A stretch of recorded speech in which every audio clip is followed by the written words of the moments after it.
A man known as the captain led my father into a small room. I quickly followed behind my dad. The captain, who was smiling gently just moments ago, now looked stern. He stared at both of us, clearly displeased. His voice was deep and intimidating. You folks don't belong in first class. It lowers the standard. Please leave. This is my final warning. Please prepare 3 seats in first class for us. My unyielding father's words made the captain's face turn pale as he called his company for confirmation. We'll prepare your seats right away. I'm deeply sorry for the inconvenience. Turning to that voice, I saw the captain apologizing profusely. What's the true identity of my gentle, helpful father that was revealed during his retirement celebration? My name's Belle. While my friends are getting married one after another, I'm enjoying my life. I'm planning to relax at my parents' house during the summer break. By the way, I heard Mary is expecting her second child. Really? How old is her first one? I think she just had the baby recently. Time flies, huh? When are you planning on it, Belle? Someday. Just make sure you don't rush and end up with the wrong person. Think it through. Even though my parents' house isn't far from my apartment, I've been less eager to visit over the years. Whenever casual conversations turn to marriage and kids, I feel a bit left out. I know my parents mean well and they know I love kids. My dad is retiring at the end of the year. He's always hoped to see his grandkids while he's still healthy, but it seemed that won't be happening anytime soon. Growing up, we moved a lot because of my dad's job. I've always been good with people, but not so good at showing vulnerability. My mom used to tell me to be someone who can help others. I took that to heart, and now I'm the go-to person at work and in my personal life. This made me appear strong, and while men rely on me, they don't often see me romantically. I might be the typical I can live on my own type you see in comics. Where's Dad? He went out shopping. Isn't it a bit late for shopping? You know, Dad, he's probably helping someone out again. Didn't he save a drowning kid once? Yes, I was so worried then. He said he was going shopping and didn't come back for a while. That's scary. Was the kid from our neighborhood? I don't know. I only heard about it from your dad. I see. I hope you find someone like your dad, Belle. Someone who can help others in a pinch. Sure, Mom. When Dad comes back, I've decided to make a special proposal to show my gratitude. I'm back. You're late. Hey, Belle. Welcome back. Thanks. Where did you go shopping? Dad walked in from the entrance with bags from the local supermarket. It's only a 10-minute drive to the supermarket. It seemed like he took a bit too long for such a short trip. As soon as my mother saw my father, she headed to the kitchen to reheat the prepared meal. I stood up to set the table when my father's cell phone rang. Hello? While on the call, my father discreetly stepped out of the living room. I felt something was off about his behavior, but since my mother didn't seem concerned, I brushed it off. After the call, the 3 of us sat down for dinner, and I brought up a topic. How about we all go on a trip to celebrate your retirement, Dad? I've got some brochures. I put down my fork and pulled out several brochures from my bag. I'm not making a ton of money, so we'll have to stick to places I can afford, but let it be my gift to you. I had started saving a few years ago, thinking I'd use it for either my wedding or my father's retirement. Thanks to that, I had several options, both domestic and international. Thanks, Bill. Let's take a look later. Ever since I started working, my respect and gratitude for my parents grew. I understood the challenges of raising a child without any financial struggles, especially after hearing stories from my friends who were parents. I just hoped my parents could feel a fraction of the gratitude I felt for them. I've always wanted to visit Europe. That sounds great. But can you get the time off, Belle? I'll have to plan it out, but I think my colleagues will understand. If we can take a longer break, maybe we can go abroad. Otherwise, a short domestic trip would be fine.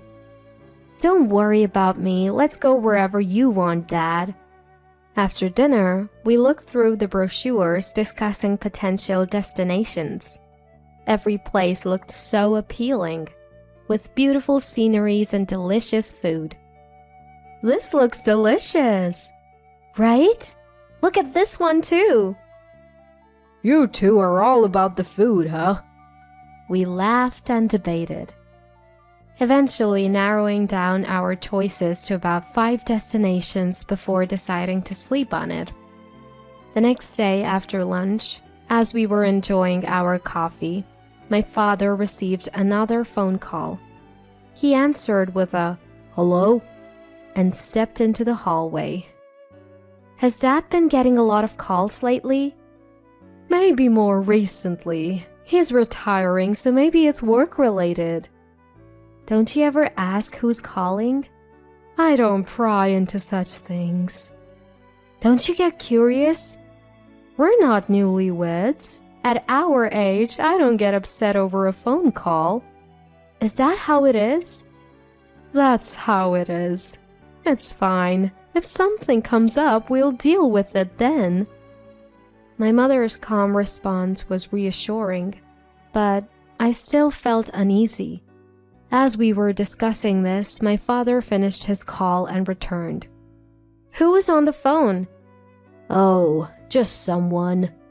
Someone you can't tell us about? Actually, I was thinking, what if we splurge on hotels and meals but save on flights? What do you think? That sounds good. But where can we find affordable flights? I've got a lead on some good deals. Can you trust me with it? Of course. Sounds good. Right, Belle? Yeah, sounds great. Thanks, Dad. I wasn't entirely convinced, but since my mother wasn't concerned, I decided not to press the issue. I resolved not to question my father's actions any further. The next day, we settled on an international destination and began considering potential dates. At my workplace, vacations are scheduled in rotation. When I proposed the dates to my colleagues, they quickly agreed. When it came time to book, my parents expressed a wish to save my money for the future. So, we agreed that I would pay a bit more than half of the trip's cost. However, my father insisted on handling the flight arrangements, including payment. Time flew as we prepared our passports, packed our suitcases, and researched our destination. Finally, the day before our trip, I left work a bit early and returned to my parents' house. Oh, look at the time! Hearing this, my mother headed to the kitchen to prepare dinner. My father, seemingly following her lead, headed straight for the front door. Where are you off to, Dad? Just a quick errand. Will you be back by dinner? Yeah, I'll be quick. Be right back. Where did Dad go?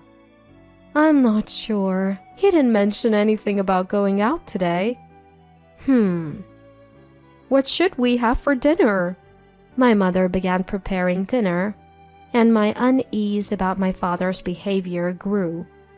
However, he returned in about an hour. Where were you? Oh, just out. You've been acting strange lately. What's going on? I'll tell you later. Don't worry about it. My suspicions grew. But with our celebratory trip starting tomorrow, I don't want to cause any tension. I decided to prioritize enjoying the trip. On the day of the trip, while my father exchanged our tickets, my mother and I headed to the baggage drop. I'll be right back. Need to use the restroom. Got it. We'll wait here. As I walked to the check-in counter, I spotted my father. He looked tense, seemingly in a disagreement with an airline employee. We made a reservation. I'm sorry, but we don't have any record of it. Just find us 3 seats. I'm truly sorry, but we don't have any available seats. That can't be right. There were seats available when I checked yesterday. I understand your frustration, but we don't have any seats. This is unacceptable. Please find a solution. My usually calm father was raising his voice. Suddenly, a tall, tanned man approached. He signaled to the staff and then addressed my father. Excuse me, sir. The captain. What seems to be the problem? We made a reservation, but they are saying it's not in the system. Plus, they're claiming there are no available seats. I even received a confirmation call about the reservation. I understand. Could you please come with me? The man referred to as the captain gestured to a door on the wall. I quickly followed my father. Once inside the small room, the captain's previously friendly demeanor changed. He looked at my father and me with a displeased expression. His voice was deep and intimidating. You made a reservation to first class, correct? Yes, that's right. So if there were available seats in first class, there should have been at least 3 available, right? Do you even know what first class means? It's not for people dressed like you. Don't you get it? Is this how your airline trains its staff? To judge people by their appearance? It's impressive that a captain would come out and insult a customer like this. I don't care about that. Having someone dressed as shabbily as you in first class would lower our standards. Please leave. We hadn't been told we'd be flying first class, and given the long flight, we had dressed for comfort. Still, the captain's words angered me. This is your last warning. Prepare 3 seats in first class. If you don't, this might be your last flight. My usually calm father spoke with such authority. It took me by surprise. The captain looked equally shocked, as if thinking, what is this guy talking about? I'll be in charge of personnel decisions for this airline starting next year, so I'll be the one deciding your fate. That's impossible. If you don't believe me, check with your boss. My name is Wilson David. With such confidence in my father's voice, the captain began making a phone call. As he spoke, his face turned pale. I deeply apologize, Mr. Wilson David. We'll prepare your first class seats right away. Good. Make sure you do. And about the personnel matter you mentioned earlier. Come on, Belle. Let's go. I'm truly sorry. As my father walked back to me, the captain called out to him with a loud voice. When my father turned around, the captain was deeply apologizing. I assure you this isn't our usual behavior. Usually different, huh? Seems like you've been hiding your true nature. Anyway, thanks for arranging the seats. With that, my father patted my shoulder and headed to the boarding gate. While waiting for the plane, my father explained everything. Years ago, he had saved a child from drowning in a river. That child's father turned out to be the CEO of this airline. They had maintained a casual relationship since, exchanging Christmas cards and occasional gifts. One day, the CEO called my father. He had been diagnosed with a terminal illness. His son was already working, but he wanted someone trustworthy by his side. That's when he thought of my father. My father, who had once rushed to save a stranger's child, had some knowledge of the aviation industry, which made him a suitable choice. After some contemplation, my father accepted the offer. His recent phone calls and outings were to discuss the transition with the CEO and his son. In the end, the captain, who had deeply apologized, was reportedly let go after our flight.